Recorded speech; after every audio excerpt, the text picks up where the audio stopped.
نحمده ونصلي ونسلم على رسوله الكريم أما بعد أعوذ بالله من الشيطان الرجيم بسم الله الرحمن الرحيم ألا لعنة الله على الظالمين وقال النبي صلى الله عليه وسلم الظلم ظلمات يوم القيامة صدق الله العظيم وصدق رسوله النبي الكريم میں ایک دن ظلم کا چہرہ بالآخر نوچ ڈالوں گا میں ایک دن ظلم کا چہرہ بالآخر نوچ ڈالوں گا میرے ہاتھوں میں جگنو ہے اندھیرا کچھ نہیں دیکھتا تراکم خود بخود بیدار رہتا ہے سلامی کو تراکم خود بخود بیدار رہتا ہے سلامی کو اگر تیرا اچھا ہو تو دریا کچھ نہیں دیکھتا عزیزان گرامی آج میری شاندار جاندار تقریری مسابقے میں ظلم کو موضوعی سخن بنا کر آپ حضرات کے سامنے مخاطب ہونے کا شرف حاصل کر رہا ہوں عزیز دوستو ظلم عربی زبان کا لفظ ہے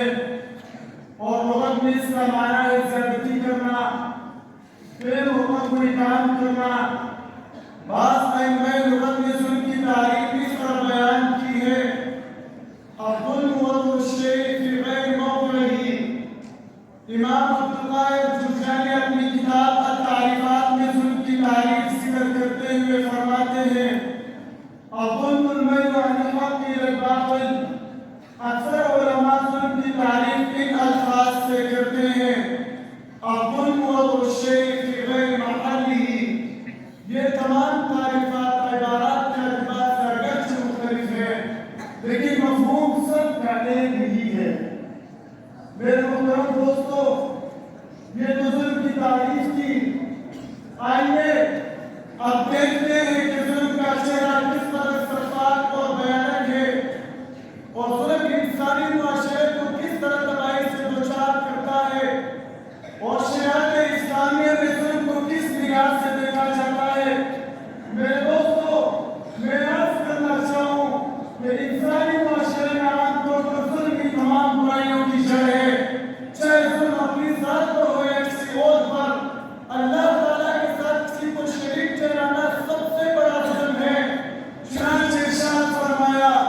ان الشرک لظلم عظیم اسی طرح اللہ تعالیٰ کے حکم کو نہ ماننا اور حدود اللہ سے تجاوز کرنا بھی ظلم ہے چنانچہ ارشاد ہے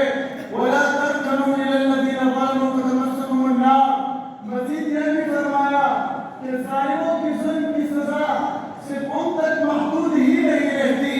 بلکہ ظلم کی نحوست ان کے علاوہ دوسروں تک بھی پہنچ جاتی ہے چنانچہ ارشاد ہے وَاتَّقُوا فِتْنَةً لَا تُصِيبَنَّ الَّذِينَ ظَلَمُوا مِنكُمْ خَاصَّةً وَاعْلَمُوا أَنَّ اللَّهَ شَدِيدُ الْعِقَابِ میرے دوستو ظلم ایسا سنگین گناہ ہے جو انسانی معاشرے میں مصیبتوں ہلاکتوں سختیوں کا سبب بنتا ہے اسی وجہ سے اللہ تعالیٰ حدیث قدسی میں ارشاد فرماتے ہیں یا عبادی انی حرمت الظلم علی نفسی وجعلتہ بینکم محرما فلا تظلموا ظلم کی برابر اس سے بڑی دلیل اور کیا ہو سکتی ہے کہ خود رب کائنات نے ظالموں پر لعنت کرتے ہوئے فرمایا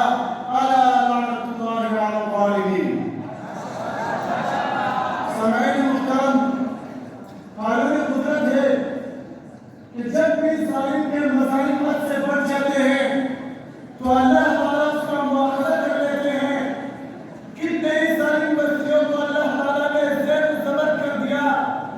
کتنے ہی ظالم حکمرانوں کو نیست و نابود کر دیا جب فرعون ظلم پر آیا تو اللہ تعالیٰ نے اسے رد کے آگ پیر کے نشان رد بنا دیا جب نمرود نے ظلم کی انتہا کر دی